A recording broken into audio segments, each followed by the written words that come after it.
छत्तीसगढ़ भारत में सबसे तेजी से विकसित होने वाला राज्यों में से एक है। यह एक संसाधन संपन्न राज्य है। यह देश के लिए बिजली और इस्पात का एक स्रोत है।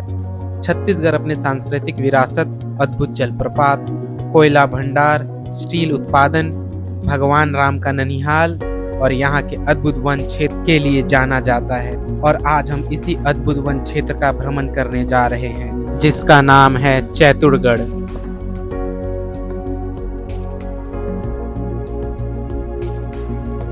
तो हमने अपना सफर बिलासपुर से शुरू किया। चैतुरगढ़ बिलासपुर से 100 किलोमीटर की दूरी पर है। तो होटल से चेकआउट करने के बाद हमने अपना सफर शुरू किया और बिलासपुर से लेकर चैतुरगढ़ के लिए रोड काफी अच्छा था। हमें रोड में कहीं भी कोई तकलीफ नहीं हुआ और जैसे जैसे हम आगे बढ़ रहे थे वैसे वैसे रास्ता और खूबसूरत होते जा रहा था।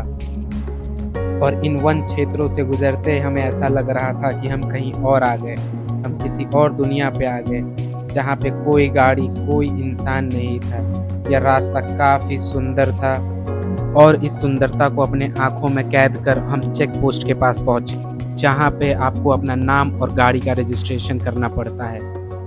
क्योंकि यह एक पहाड़ी इलाका है तो सारे पेपर वर्क करने के बाद हम ऊपर चढ़ना स्टार्ट करते हैं। यहाँ आपके पास दोनों ऑप्शन रहता है, आप चाहे तो पैदल भी घूम सकते हैं और अपनी गाड़ी भी ले जा सकते हैं। तो हमने अपनी चढ़ाई शुरू की और बीच बीच में कई जगह रुक के हम फोटो शूट कर रहे थे, क्योंकि ये जगह इतना सुंदर था। और हम जैसे जैसे ऊपर चढ़ रहे थे नज़ारा और सुंदर होते जा रहा था। और हमें जो सबसे पहले जाना था वो था Chaiturgarh view point. So finally हम हंसते खेलते मौज मस्ती करते हुए अपने पहले लोकेशन पे पहुंचते हैं।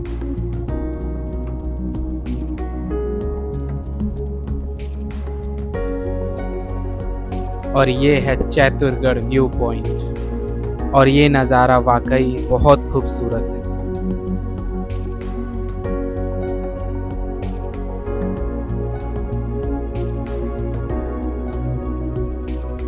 और अधिकतर लोग यहीं से वापस लौट जाते हैं, लेकिन हमने डिसाइड किया कि हम आगे जाएंगे। यहाँ से 5 किलोमीटर आगे भगवान शंकर का एक गुफा आता है जो कि देखने लायक रहता है। बस इसीलिए हमने सोचा था कि पैदल मार्ग ना तय करके हम अपने बाइक से जाएं। तो भगवान शंकर का गुफा जाने से पहले 2 किलोमीटर पहले आपको अपना बाइक खड़ा कर देना होगा, क्योंकि उसके आगे सिर्फ पैदल मार्ग ही जाना रहता है। तो हमने अपना पैदल मार्ग शुरू किया और दोनों तरफ यह अति सुंदर नज़ारा देखते हुए आगे बढ़ रहे थे। और आप जब भी यहाँ पे आए ये याद रखें कि अपने साथ बहुत सारा पानी और खाना लेके आए। और जैसे जैसे हम आगे बढ़ रहे थे इस जगह की खूबसूरती और उतनी बढ़ती जा रही थी। और फिर एक ऐसा जगह आया जहां हम अपने आप को रोक नहीं पाए वहां रुकने के लिए, और वो जगह थी ये। तो यहाँ पे करीब आधा घंटा 40 मिनट बैठने के बाद हम आगे बढ़ने लगे। और फिर हमें वहां से 300 मीटर नीचे जाना था, जो कि खूबसूरत के साथ काफ़ी खतरा भरा था। यह रास्ता ट्रैकर्स के लिए और नेचर लवर्स के लिए सबसे बेस्ट पार्ट हो सकता है। मैं खतरा इसलिए बोल रहा हूँ क्योंकि ये 300 मीटर आपको काफ़ी धीरे धीरे और सावधानी के साथ उतरना होगा। सो हमें ये 300 मीटर उतरने में 40 मिनट लग गया, लेकिन ये सबसे बेस्ट पार्ट था इस जर्नी का, क्योंकि आपको यहाँ हम धीरे धीरे उतरना है और धीरे धीरे उतरने के कारण हम उन हर एक छोटी चीज़ों पे ध्यान दे पा रहे थे। तो फाइनली हम भगवान शंकर गुफा पहुंच गए और गुफा के अंदर का तापमान बाहर से 7-8 डिग्री कम था।